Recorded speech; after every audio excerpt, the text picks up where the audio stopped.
আমরা বই যে পিডিএফে দেখি বা আমাদের কোনো জন্য যেমন ই বুকস যদি করতে চাই এইখান থেকে ভালোভাবে করতে হলে ইনডিজাইন লাগবে।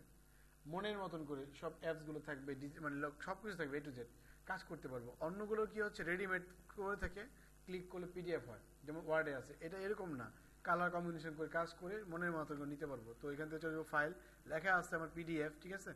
তো আমি এখান থেকে পিডিএফে সেভ করে নিতে পারি। নর্মাল সেভ হচ্ছে আমাদের এআই ফাইল, সরি এই ইনডিজাইন ফাইলে সেভ হবে। আর যদি আমি একে একই জিনিস, আর যদি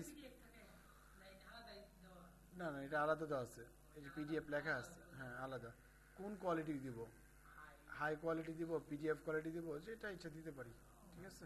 তো আমি এখান থেকে পিডিএফ, এটা হচ্ছে হাই কোয়ালিটি প্রিন্ট করার জন্য, তো আমি এটাকে পিডিএফ দিয়ে দিলাম। এরপরে এটাকে আমি ডেস্কটপে রেখে দিলাম, নাম দিলাম মাই মাই ওয়ার্ক। এরপরে লেখা আছে পিডিএফ প্রিন্ট, ঠিক আছে। আর কোনো দেখাবে না, একটা ফন্টই দেখাবে, একটা ফর্মেটই দেখাবে। এরপর হয়ে গেল, বাস। এরপর থেকে এক্সপেন্ড করে দিচ্ছি,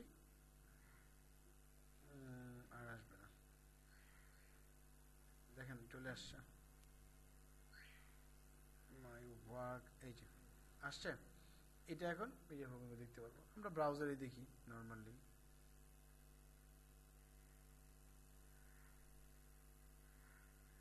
আসছে।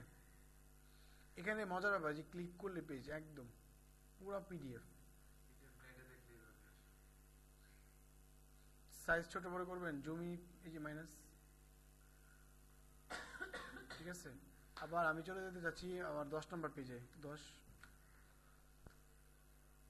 একদম বই যে ইবুকগুলো এভাবেই করা হয়, তো আমরা ইবুক করতে চাইলে এভাবে করে নিতে পারবো।